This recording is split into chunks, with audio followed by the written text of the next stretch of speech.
Hello, YouTube. I'm just waiting for TikTok people to turn up. So my big audience is on TikTok, so I'm just getting all set up here.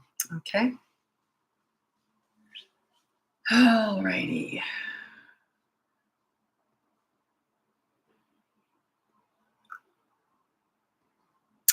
Hello. I'm just waiting for people to turn up. And while we're waiting, I'd love to know where you're from and how many kids you have. So I'm here in Vancouver and I have 2 kids. They're 33, so I got stuff hanging out here. They are 33 and 28 years old. So I'm all done. And I got a grandchild coming this year. So I'm all done with that. So where are you from and how old are your children? It's funny, I do Orlando, Florida. I have 2 under 3, so you're busy. Gets easier, 3 and above. They just get more common sense, right? And Albania and have a kid 3 years old, 1 3-year-old. That's a nice age. That was when you can start reasoning with them. I found 3 really nice. New Jersey, 2 and 4. 2 and 4. It's nice. Nice ages. You got a toddler, you've already been through it, so you kind of know. The only people who struggle with toddlers are those who have no other kids. Once you've lived through it, you just tend to go, yeah, they're crazy. I have a 2-year-old and a 6-month-old. You're in the thick of things. That is, I find the most difficult stuff to coach because I'm dealing with a mom who's got her hands full, basically. Hands full. TikTok just said, become popular, add a live goal. What does that mean? I don't know. I never know what's going on here. Okay. 3 and 2. Age 3 has been hard for me. Okay, I won't get into that. I was just going to answer that, but never mind. I was going to say something about that. What I'll do is I'll just do my intro now and then I'm going to comment on that. My name is Lisa. I'm a parenting coach. If you go up in the link above, you can hire me for coaching, buy one of my courses. I have a full Bratbusters boot camp teaching you how to transform and become a leader. That's 5 weeks. But anyway, and then also I have many toddler courses and my free behavior board. I say that every day, so I don't listen to myself, and sometimes I forget where I am when I'm saying. That's why I stumble. Okay, so you said your 3-year-old is hard for you. That's because at 3, they often find their power. If you're a leader, they don't. If you're a leader, they get easier. If they get harder at 3, it means you're not a leader. It means this is what they do. They start to reason. They think things through, and they go, wait a minute, no one's in charge here. I think I'll do it. That's sort of the way it goes. I'm generalizing, but that's usually what I see. When people say they were just great and then they were 3 and they just became really difficult.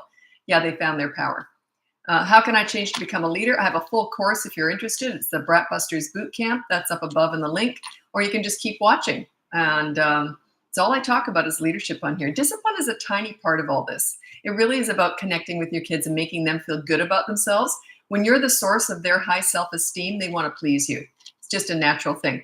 If you go out in the world, even as adults, if someone makes you feel good about yourself, would you ever be mean to that person? Aren't you kind of drawn to that person? If the people who make you feel great about yourself, great about life, great about everything, those are the people that you kind of want to please. You want to be around. So that's what leadership is to me, like when I think about leadership parenting. Oh, shoot. No, I did it again. I got a white shirt on and the letters, the wording is all white. I usually pull my hair around so it's darker. Pardon me, my hair is pulled up right now. So that's not going to work. I'll just have to struggle, get my skin on it. Okay. My daughter turns 3 in December. She doesn't listen. She does things when I say no on purpose. Yeah, that's because she's not 3 yet, or because they can't reason under the age of 3. She's a toddler. Toddlers are all about consistent corrective actions. When you want to discipline them or stop some behavior, it's consistent corrective actions. The word no just kicks it off, that's all. So you go no, and you make sure there's an action that they don't like, something they don't like. You pull the fun away from them away from the fun, take a toy away, whatever. There's consistent corrective action because they learn through repetition. Words mean nothing to them. I know these mini therapy sessions are very trendy right now, discussing big feelings, big emotions. Sorry, it's just such garbage. I know it's trendy, but that was invented to feed the mom's needs. Has nothing to do with the kids. Nothing. They're all about consequences, consistent corrective actions. Boy, I'll tell you, the people who invented all that pleaser parent style, they must be racking in the dough because it's so trendy because it feeds the mom. And she's the one buying all that stuff, right? So yeah, it's I saw that coming a mile away. 30 years ago, I said, you know what's going to happen? So with this new style of parenting coming out, there's going to be self-entitled snowflakes with mental health issues. Here we are. Mental health is at an all-time epidemic with young people because they were raised with that pleaser parent style. It's a disaster. Okay, I've got a whiner. How can we fix this? I just ignore whining. It depends on the age. Like generally, they only try whining and then they give it up if it doesn't work.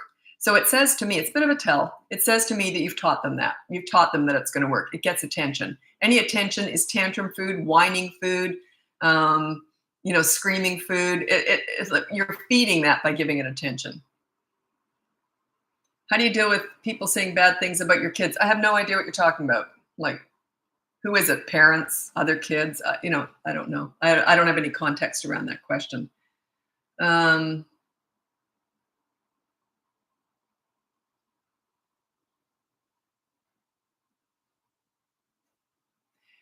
try to tell my husband what you say, consistent corrective action. Yeah, unless someone really sees what I'm saying and it resonates, they're not going to pick up on it because it's hard to understand, right? Like I'm all about leadership. That's all I teach here. I teach parents leadership. I never fix kids. If I was ever in charge of a kid and they acted out, I always thought, what am I missing here? What am I doing wrong? I always took full responsibility for kids' behavior. And these are just kids I was working with. So if they're your own kids, their behavior is 100% a direct result of your parenting. It just is. 100%. Just I've been doing this for 51 years now, like working with kids, and I know the behavior I can get out of kids, and no matter what they're like with everybody else, I know what I can get out of them. So it's about leadership. You lead, they will follow. They're drawn to a leader. It's just like a magnet. They're just drawn to a leader, a really calm, strong leader that's fun, that makes them feel good about themselves. They're drawn to that, and they want to please a leader. It's the natural instinct to want to please a leader, please someone that makes you feel good about yourself. That's all I teach here. Someone asked me the other day, and I didn't want to tell them what I do online because I didn't want them to find me online. So I said, I teach respect and accountability. That's all I'm doing here. How to respect. You give your kids respect to get respect.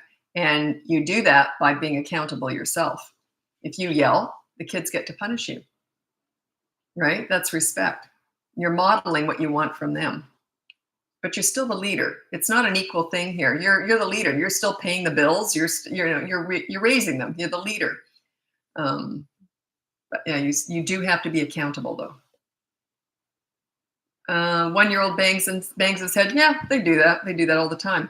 I have a tantrum busting course if you're interested. It's up in the link above. It's toddler tantrum busting, and it goes into that. If they're being physical, you just restrain them. You still don't look at them or talk to them, though. You just physically restrain them from hurting themselves, hurting someone else, or damaging property. I've actually some kids do it more than others. And I've actually recommended some parents put foam helmets on their kids. You got to be quick when you do it, though, and they will connect the dots and think, well, wait a minute. If I don't bang my head, I don't have to wear this stupid thing. So, yeah. Yeah, they do stuff. They don't make any sense. I'm going to tell you my top 5 tips for toddlers. Oh, goodness. One of you told me to name it that because I kept stumbling over what I had named it. These are my top 5 tips for, my top 5 tips for toddlers. Okay, so if you're the parent of a toddler, this is tip number 1. Childproof your home. Last night I woke up and I thought my hair was in my face. It felt like it was crawling. And I went like that, and then I went back to sleep, and I woke up, and there was a dead spider on the pillow, next to the pillow. Woo! Actually, I don't mind bugs, but it's still, that even kind of grossed me out. So you should have seen me in the shower. I think I swallowed some. I only found 7 legs. I think I probably swallowed one of the legs. Sorry if I grossed you out, but some people really hate bugs. They don't bother me. I was always the spider catcher. Wherever I am, I'm the spider catcher. They don't bother me. But I didn't want to eat a spider leg. Anyway, these are my top 5 toddler tips. Child-proof your home so you never have to say no. And I mean completely child-proof it as much as possible. Number two is set up a toy rotation system so they're never bored. Children tend to get overstimulated and bored very quickly if they're in a playroom full of stuff, crap, clutter everywhere. So just have a few selective toys out at any given time. Number three is when you want to connect with your little one and start to get respect, you enter their world when you're playing with them. You get down on the ground with them and play with them. You go to the park and roll down the hill with them. You do not connect with a 3-year-old by going to the nail salon. You go to the park and roll down the hill with them. Number four is stop trying to figure them out. They're not figure outable. They haven't developed yet. I always say toddlers are crazy. It's just that they haven't developed sanity yet. They have no context of the world. Imagine if you've only been in the world for 2 years and for the first of those 2 years, you were a potato laying on a mattress. Like, think about it. They just don't have any context yet. Okay, number five is stop with the mini therapy sessions. If you want to address bad behavior with a toddler, you do consistent corrective actions. All this talking about big feelings, your feelings, what they should do, how you're a wonderful child, it's just garbage. That style was invented to make the moms feel good about themselves. It is serving the mother and nobody else. It's certainly not serving the toddler at all. Okay, so those are my top 5 toddler tips. How do you handle stealing, lying repeatedly? Okay, put down no stealing or lying. And they're kind of in the same department in a way.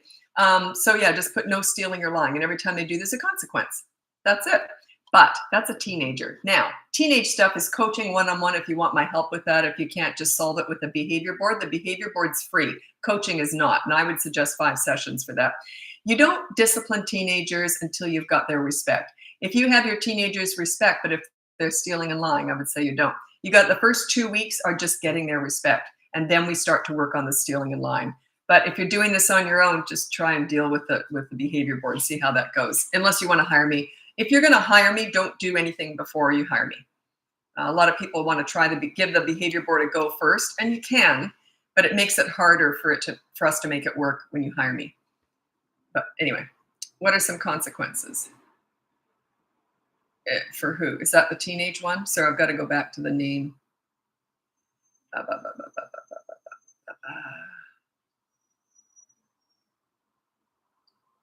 What are some consequences? The behavior board is completely free. Oh, the teenager. I can't tell you that because it's different in every single house. And I don't want to tell you something that might tank. Look it up. The behavior board has some very general ideas, but I don't want to, because I don't know how hard to come in. I don't know what kind of parent you are. It depends on where you're at in your relationship with your teenager. You see why it's, yeah. I would have to assess the situation before I could decide what recommendation to give you. I need more context. I need to understand your history with your teenager, what kind of parent you are, what your relationship is like. But because if I gave you a really hard punishment or consequence for your teenager, they'd probably run away. But so I don't know how hard or soft to go in with that. That's why. Teenagers are almost always coaching one-on-one. And I do all coaching on Zoom, usually 1 hour per session. 1 hour per week, 1 session per week. If you have time, could you contact me? I'm trying to find. If you have time, could you contact me? I don't do that. What do you mean? You want me to contact you? And I don't understand what you mean. Okay.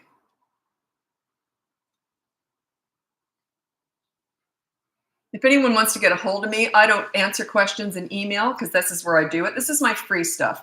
If you want to hire me, you can do that on the link above, but don't just email me. Some people will email me huge pages of all their, I don't read it because that's coaching, right? I don't have time for that. If I was to answer all the email questions that came my way, I couldn't do anything else. And I'm running a business here, right? Just like you, I have to work. So, yeah.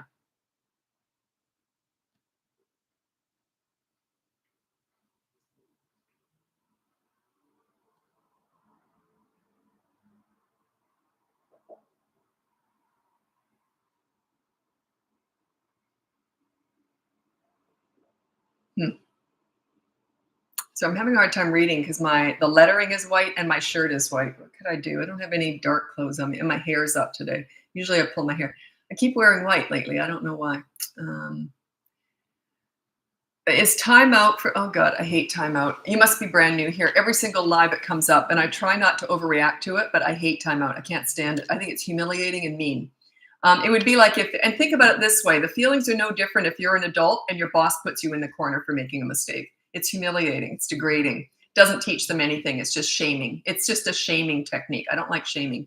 Speaking of that, someone I don't have a time to look at all the comments. I don't usually, but today I looked at one. Sometimes I'll look at the if someone does a duet or does a mention. Sometimes I'll look at those and see what they're doing, but I'm very careful about all that stuff. Anyway, someone said, "Did she do this well?" And it was a mom who had twin boys. God, they were cute as a button. They were like 5 years old, so cute, and they were both standing there just fighting tears. They had been bullying another child, and the mother was really coming in hard at them. And the other person had tagged me and said, "Did she do this right?" Now, I will never comment on that because I don't want to make that mom feel bad. Now, if I was coaching her, I know exactly what I'd say. I just says it like it is, but she's not soliciting my advice. So I don't want to critique someone that has not solicited my advice. Do you understand? So yeah, I have a lot to say about what she did. Would I do it her way? No. But I don't want to critique it. And I'm not saying it was horrible. I admire her for not wanting to raise bullies. God, they were cute. But anyway, so yeah, I don't ask me to critique other people. I won't do it. But yeah, my style would be very different from what she did. But I admire her for not wanting to raise bullies.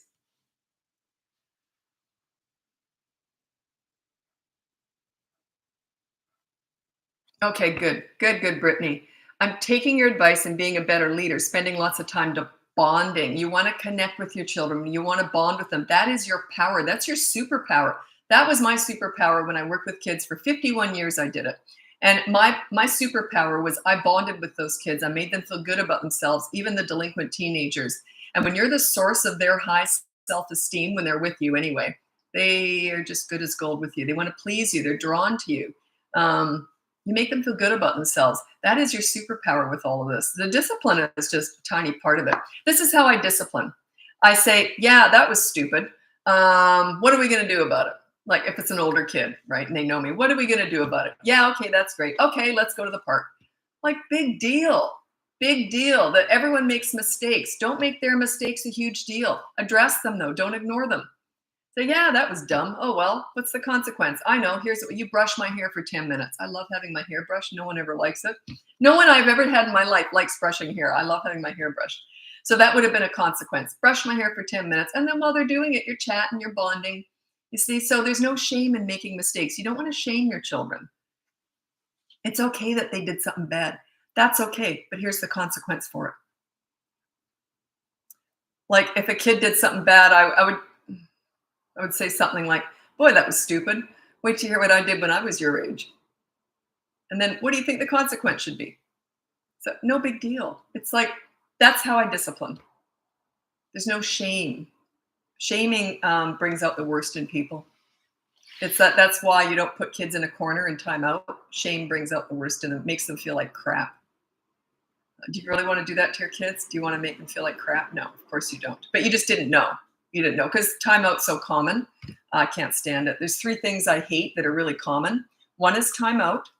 That's the least of the ones I hate. Wait a minute. Did I write them down so I could organize? I already know them, but I'm just curious. Did I write those out? Huh. No, I didn't. Isn't that funny?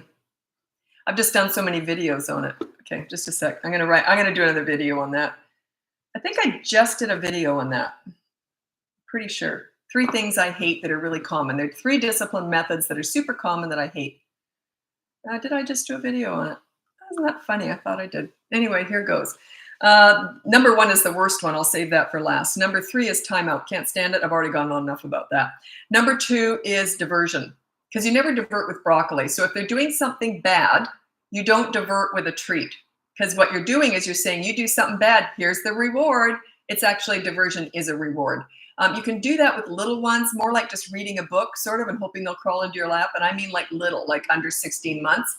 It's diversion or redirecting, but you're not giving them candy. You're just sort of reading a book. You only do that with really little ones, okay? So diversion, I don't like. It's a treat. It's reward. It's rewarding for bad behavior. The absolute worst one that you can do it's very common, and I know where it comes from. It comes from fear. You're afraid of your kids, so you do this. You do the countdown. They're doing something bad. I'm going to count to 3, and if you don't stop by 3, you're in big trouble, mister. 1, 2, 2.5, 3. free, the kids pick up on it. It's garbage. You know what they do? If they're hitting their little brother and you're counting down, they're going to hit twice as fast. So what you've just taught them is it's okay to be rotten in the short term, just not the long term. Plus, when they break at 3, there's no consequence. They're actually rewarded for stopping after you've let them punch for 3 more seconds. It's ludicrous. It's such a mixed message. It's condoning bad behavior in the short term, but not in the long term. But even in the long term, then you don't know what you're doing. Then you end up screaming, and it just makes you look weak, like you don't know what you're doing. That's why you count down. I wouldn't in a million years have counted down. It's like I don't repeat myself either. When I say something, it's if they don't do it, I take action right away. Yeah. I didn't add don't repeat yourself because that's not a discipline method. Plus, I know a lot of parents do. It's like yelling and repeating yourself and nagging and all that. Those are very common things that you do only because you don't know what else to do. I've never done any of that. I've never yelled, never nagged, never repeated myself because I know what else to do. And that's all I teach here is what else to do.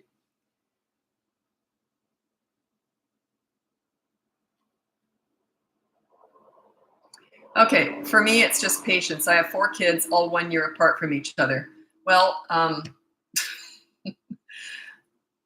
I'm not going to give you any advice. That is just survival sometimes, right? But you know, if you had a first family and just had a couple of kids years apart, you would have mastered all this. So 4 kids all in one go. But if that's your first family and you have no experience with leadership, it's really hard to exercise that with 4 little ones and you don't have a lot of experience doing it.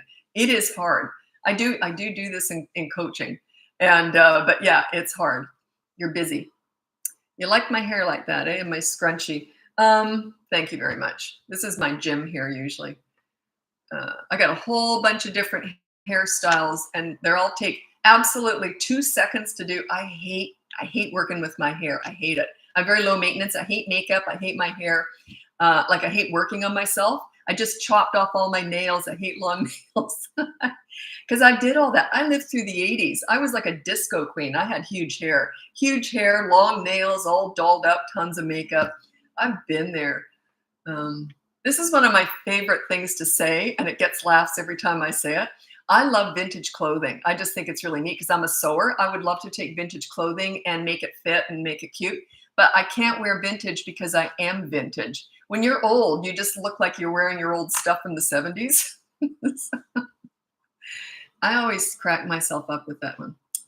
Anyway, okay. Sorry about that.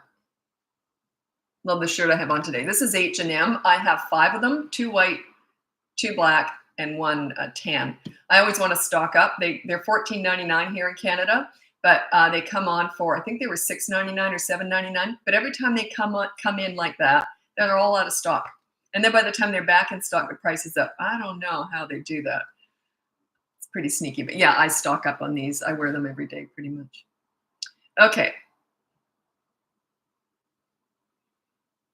I have a 3.5-year-old. He is definitely in a boundary pushing time like anybody. Okay, remember we're never fixing kids. We're fixing and teaching parents here. He's pushing boundaries because he's not confident about yours. Neither are you. You're not a leader. When you have firm boundaries, like my kids would never, ever have pushed me or asked me something when they knew the answer was no.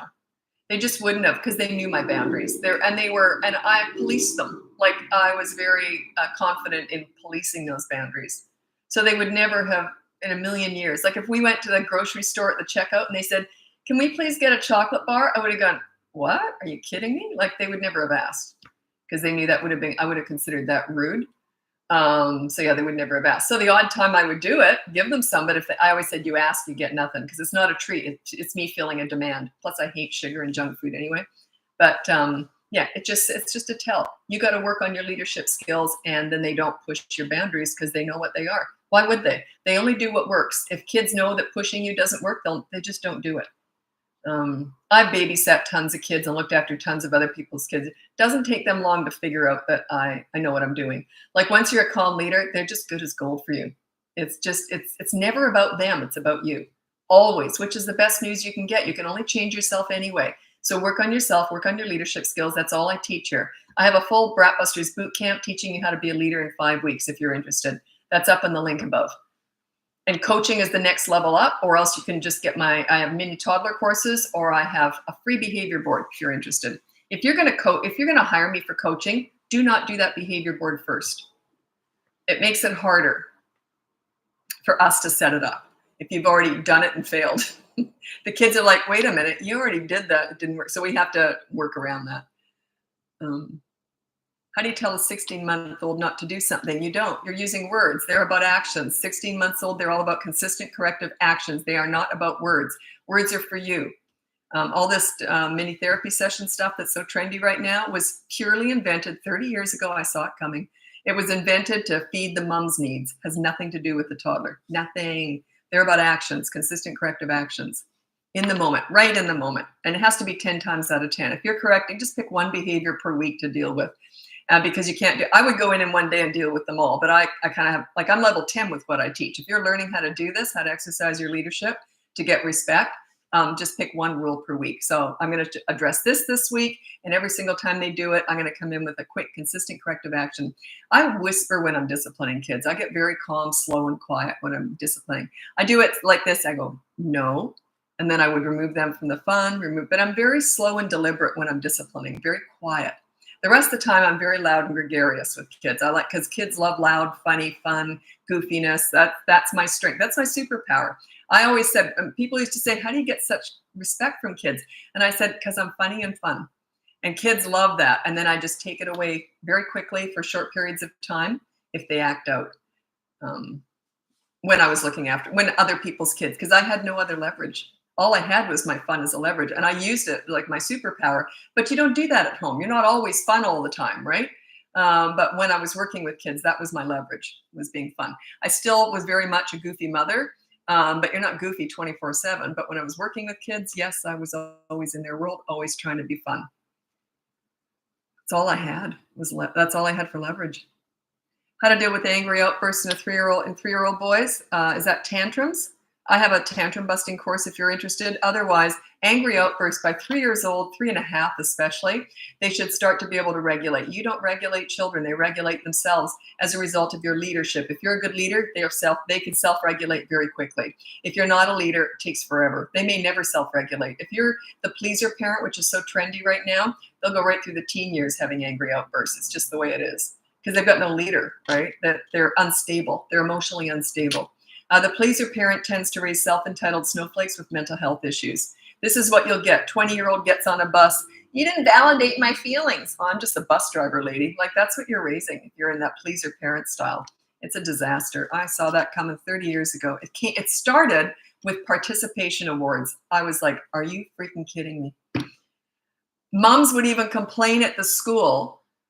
And the kid didn't want to go that day, but they still wanted them to get a participation award for not even participating. That's that entitlement, that spoiled, that trying to please the kids no matter what. It's just pathetic. Anyway, I saw that come and I said, oh, this is going to go out of style like that. It hung on for 30 years now. It's going away though. I'm seeing a difference now. Finally, parents are starting to lead. Oh, God, it drove me nuts.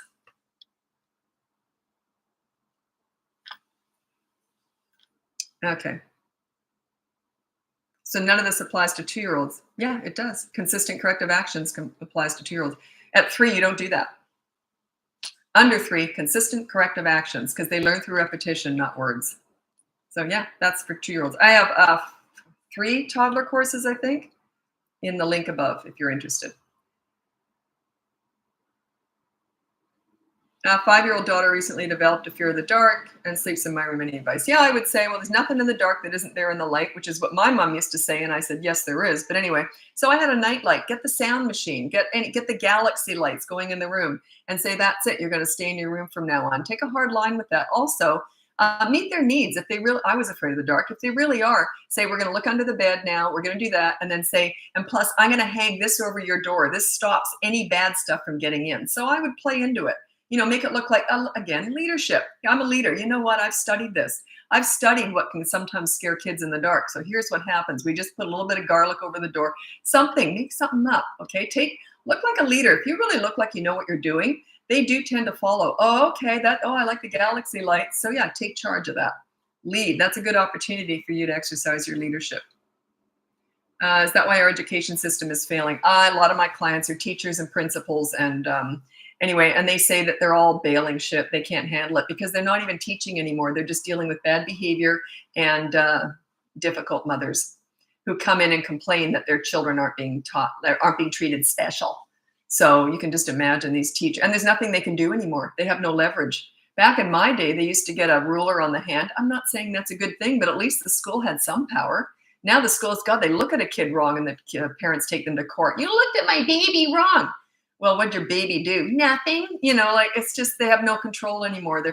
All they're doing is trying to raise kids now. Parents, when you send your kids to school, this is what I wanted from the school. Keep my kids alive, teach them academics, and maybe throw a bit of sports in there, okay? All the behavior, sex education, nutritional advice, money management, all that life skill stuff, that's my job.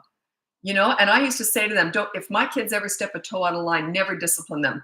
You call me and I'll come do it. And they loved me because they never had to do that. That was my job. I'm sending polite children to school. That's my job. I'm sending polite children out there in the world. That's my job. I took that very seriously. My son was in grade 2 and the teacher said, "Why are you so nice?" And he looked up at her and he goes, "Mommy makes us be nice." Darn right. That's my job. I took it very, very seriously. So yeah, I did not expect the schools to parent. Don't expect schools to take care of your children's behavior. That's not their job. They're just stuck with it now. And that's why they're all quitting. There we go. She has 2 nightlights and a dream catcher. She just melts down. Well, then come up with something new. Say, look, I read this book and it said, no bad can get into your room if I do this. So go through a whole story about it, okay? Make it all up. Do whatever you got to do. I'm very good at this stuff. Just make something. If you want to hire me, that might be one session. We could come up with some real good story about how you're in control. You know how to get rid of the bad. And that's it. Because if that doesn't work, then I would say that you got to work on your leadership skills. She might be manipulating you. A USA school system is awful. I worry for my 2-year-old future. Well, just send polite. You know what was difficult for me was because my kids were so polite and respectful. You know where they got sat every single time, every single grade? Between the 2 most difficult kids in the class as a buffer. Is that fair? No. Did I complain about it? No. I don't tell the schools how to teach. None of my business. But that bothered me. I thought, why are my kids being punished for being so nice and respectful? That bothered me. It's just because they were always the easiest ones in the class, the nice, the most polite ones. They always got sandwiched between the 2 most difficult kids. That's what, because the other parents were not doing their job. So it was very frustrating, but I never said anything. I don't tell schools how to teach. I don't micromanage. You got a kid who's pinching. If he's like under 3 or just 3, I have a whole course on that. Toddlers who bite, hit, etc. It's a little mini course on that if you're interested. Otherwise, I have that Bratbusters boot camp course, teaches you how to be a leader, because all that stuff is a direct result of your parenting. Once you're a leader, none of that stuff tends to happen past the age of 3 to 3.5. They stop that. They just do. If they've got a leader, they just are self-disciplined, basically.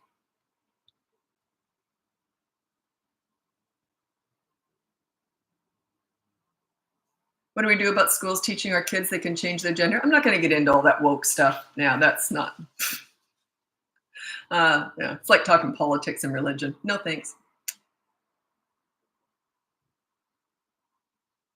Oh, autism. I don't discuss autism on lives. I only discuss that in one-on-one coaching with me. If you want my help with that, you'd have to hire me because that's a specialty. That's something that I only deal with in coaching. It's like a lot of teen crisis work, children who've been abused, all that stuff, children with special needs. That's all. And no, ADHD is not a special need, but autism is a special need. So Down syndrome, all that stuff is stuff that I only deal with in coaching. So if you want to hire me, if you want my help, you'd have to hire me.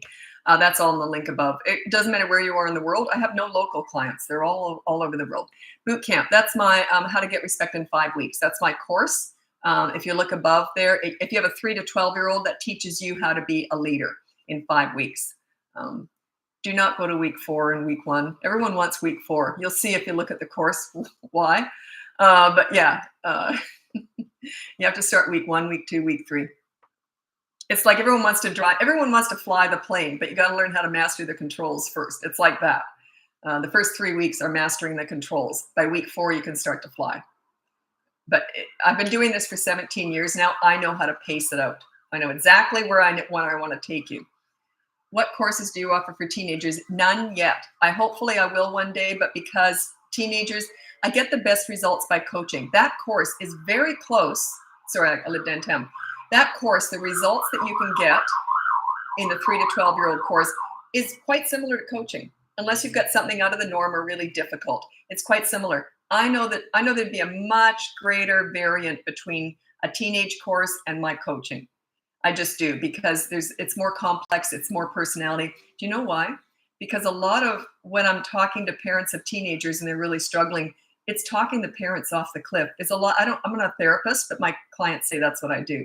I have to help you. I have to emotionally support the parents who have teenagers and they're really going off the cliff. I can't tell you some of the stuff that parents say to me. They're often very distraught. So that's why I haven't quite figured that out. Not to the point where I'm comfortable with what I could deliver. Does that make sense? I'm not comfortable with what I could deliver right now in a course because I don't have the time to put into it right now, what I would need to do. But one day I will. You only do one-on-one for teenagers? No, it's for all ages. But sometimes I'm hired by people who haven't even got kids yet. They just want to know what's coming up. And I don't talk to kids. I only talk to parents because I teach parenting. It doesn't. I do get clients who are just pregnant and they want to know what should we be ready for, and we'll discuss it all. Anyway, I love what I do. My favorite thing in my business is one-on-one coaching because I get to know you. I laugh with you. I cry with you. You get a connection going there. I just love it. And I'm mothering everybody. I'm in my 60s now. I'm old, right? And when I first started this, I was younger than a lot of my clients because I specialized in teen crisis work. So when I was only in my 40s, and a lot of my clients were in their 50s and 60s because they were dealing with teen crisis work. So it was often awkward because I had parents who were sometimes 20 years older than me. I'm older than all my clients now. Okay. There you go. Jessica, okay. You've been here a lot. I think I got the leadership rolled down. My toddler doesn't even push me anymore. I love it. 20 months. Oh, good for you. And are you having more fun with your toddler? Are you more connected? Are you closer with your toddler? Because that's what leadership's all about. You want to be friends with your kids. It's not about being stern. It's not at all. Like when I'm disciplining, I'm very quiet and very calm. That's why I call it calm leadership. The calm part is really about the disciplining. You can be very calm when you're disciplining. Say no, and here's the consequence, whatever. You're very, very calm. So are you closer to your toddler now? Are you having more fun with your toddler because you are a leader? When you get yourself set up as a leader, then you can relax and enjoy your kids. That's the gold in this. That's the reward. You want to be. I loved it. I miss parenting. It was the most fun I ever had in my whole life was parenting. Everyone said, Lisa, I know you're excited about being a mom. My whole life, all I ever wanted to do is have kids. And they said, but it's not all sunshine and roses. It was. It far surpassed anything I ever expected. Oh, I'm going to get emotional. It was more fun than I thought possible. Because when I was working with kids, often I was correcting other people's mistakes. I didn't do that with my own. I just sailed right through. Got respect when they were tiny, sailed right through the teen years. It was a blast. So that's the goal. That's what I want for all of you. I want you to get that pesky discipline, get the respect cemented when they're tiny. They're self-disciplining. Then you can just relax and enjoy them and have fun. That's what I want. I want you to have fun. I don't want you to have obedient little soldiers and you have to be on guard all the time, disciplining all that. It's not what this is all about. But yeah, it's hard work initially. Getting respect is hard work. You got to earn that. You got to work for that. But once you've got it, maintaining it is a piece of cake. It's like I love cleaning, but I maintain clean. I don't clean dirty ever. Like I maintain clean. It's like that with parenting. You get what I'm saying. Once you get respect, it's just maintenance, and that's a piece of cake. Maintenance. My mom had mom's look. That's what I do. I just look at my kids like this. Really? Oh, sorry, mom. That's all it took. Also, if I messed up, oh God, my kids loved it. If I messed up and I was late or something, they would look at each other like this. And I'm like, oh crap, what do you want? Because I knew I'd messed up. So they'd say, we'd really like to go to the water slide park after school tomorrow. And I'd say, fine, I'll bring your swimsuits. So it was a two-way street, and it was fun.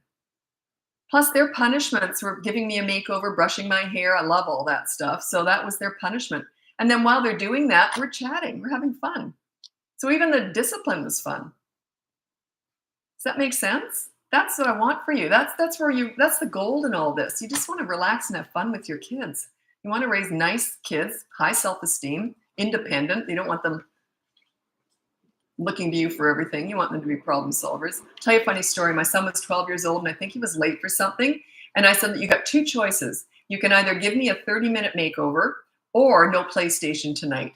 I pushed it hard. He was only late. I just pushed the PlayStation because I wanted a makeover. So he says, fine, I'll give you a makeover. I laid down on the couch and had all the makeup. For 30 minutes, he had put makeup on me. And he says, I feel like a serial killer. Oh, pretty girl, because I was laying there like a corpse. We had a blast. So, but he never did that again. He was never late again, unfortunately. So yeah, this is all, it's supposed to be fun and easy, but getting there is the hard part. Once you're there, piece of cake. So that's what Jessica was saying. You got the leadership role down, keep going with it. So you're in the gold zone, right? So did you answer my question? Are you enjoying your 20-month-old more? Are you more fun as a mom? As a leader, are you more fun? Are you having more fun? I'm going to do that in the teen years. I used to do that for my mom. So Jessica, are you having more fun with your toddler? Do you feel more connected? As a leader, do you feel more connected? Because that's what it's all about. You want to have fun. Okay, I went on enough about that. Okay, what time is it? Okay, let me see here.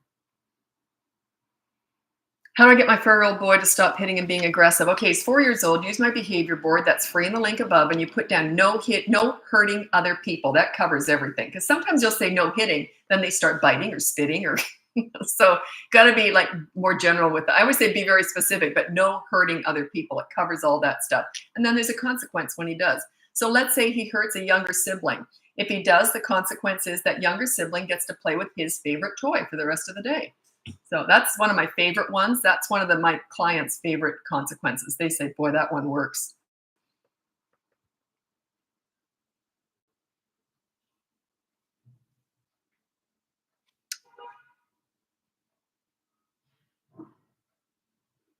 Would counseling help a 3-year-old with emotions and outbursts? Counseling, you mean like a therapist? You mean like a psychologist? I don't get that. Like, what do you mean? You're trying to fix your kid? It's not about that. The emotional outbursts and the instability in emotions is coming from your lack of leadership. So you set yourself up as a leader, and that shouldn't happen. Once you're a leader, if a child is still emotionally unstable, then I would say, well, maybe we should go look into it. But yeah, you're not fixing kids here. You're fixing and teaching parents. So you set yourself up as a calm leader, and you also want to be fun. You want to connect with your child, and then they just don't have those outbursts anymore. It just doesn't happen because they feel safe. They feel safe when they've got a leader in the home. They tend to be they're just calm right down. It's just a whole different world. How much is too much to push them? Have a good grade. Oh, I don't want to get into all that grades. That's a whole other conversation. And I don't know the age and what's going on. Are they passing now? Are they not passing? I know there's too much emphasis put on academics and not enough on behavior. So I would say make sure you got a good balance is the best thing I can say. So long as they're nice kids and the grade, don't put a lot of parents put all their emphasis in grades because it's measurable and it's braggable. But then they'll have kids who are acting out. I remember once I was talking to this mom and she was bragging about how smart her little boy was. And he was gnawing at her ankles. And he was not little. He was like 6 or 7 years old. He was literally biting her legs. And she was, ow, ow, going like that. And he's so smart. And I thought, yeah, no balance there. Like I was thinking, what a rotten kid. Like she just didn't get it. But everyone around was just like, geez, what a rotten kid. That's what all the parents were saying. What a rotten kid. Who cares if he's smart? Who'd want that kid? But it wasn't his fault. He was a victim of her. So she put all of her focus on his grades and none on his behavior. None. That poor kid. I actually felt sorry. Whenever I see a kid acting out, I feel sorry for them because I think they're just a result of bad parenting. That's all it is. And it's only bad parenting because you don't know how to do good parenting, right? So I felt so sorry for that kid because all the parents were like rolling their eyes and the mother just didn't see it. She was oblivious. You said, I asked the other day, so I don't get to all questions. Child won't listen at school. So kindergarten won't listen at school. I don't know what's going on there. Do they listen at home? Also, do you have a lot of clutter and too many toys out at home? Think about that. The less clutter you have at home, the more likely they are to listen at school. You don't want me to go on about that, do you? That's chaotic, and they tend to lack focus in a chaotic environment. They don't develop focus properly. That's why I did a toy rotation system with my kids. I was kind of a minimalist. I had very few things out for them, and so they learned how to focus. And then when they were at school, they knew how to focus. So yeah, it's a whole thing. I had some of my clients are child psychologists, and they love all the psychology behind this, and I love talking about it. They know all the terms. I just understand it, but I don't know all the terminology. But there is a connection, because I said that, and they said there's actually a connection to that. It's written out somewhere. I didn't know that because I don't study this stuff. I only study kids. Everything I know, I learned through kids. But yeah, is your home cluttered? Is there a lot going on? Is it chaotic? Do you have systems at home? Or are you organized at home? Then they tend to smoothly transition into school.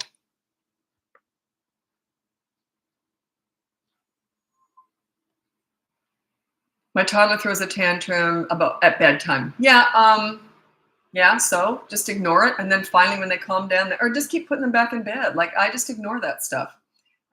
They only do it because it must work. It must get under your skin. You must let them stay up later as a result of that. They learn pretty quickly that this isn't going to work, so I may as well not do it. The clutter plays. Yeah, okay. Think about it. Chaos. If we're in a chaotic environment and we're used to it, that's how we live in a chaotic environment. We don't tend to be very good at focus. It makes sense, right? Because you can't focus on one thing if you've got 5 million things in front of you. That goes with to-do lists. I'm really bad for making huge to-do lists, but what I try and do is have a to-do list on my computer, and then at my desk, I might write down 1 to 3 things that I'm working on at any given time. Does it work? If I do it, yeah, but I don't always do that because anyway. But yeah, it's just a matter of you teaching them how to focus at home. They can't focus in a cluttered, especially those playrooms. I don't like playrooms. I've known people who've built playrooms even away from the main event. They might make it in a basement or upstairs or something. I always thought I would never do that because I want my kids around me. And plus, I don't want all that clutter. I don't want all that crap in my house. I'm more of a minimalist. My kids only had 5 toys out at any given time. So when I said, put your toys away, I had open shelving in their bedroom and everything had a place. So they just, like, I love bookshelves. So they just put everything where it belonged. Took them under a minute to put the toys away. They were never bored because they had a few things out and they knew how to focus on those few things. And then we'd rotate toys. If they did start to get bored, we'd rotate toys. So it was very organized. I had systems, and then they transitioned into school. Wasn't much different from home. Home was a little bit crazier because I'm very loud and gregarious, but they transitioned beautifully into school.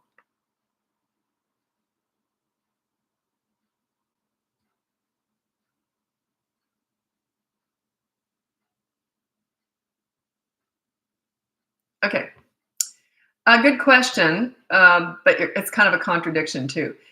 Now, how do you help a teen have good self-esteem but not arrogant? You're talking about arrogance has nothing to do with self-esteem. People who have high self-esteem aren't arrogant.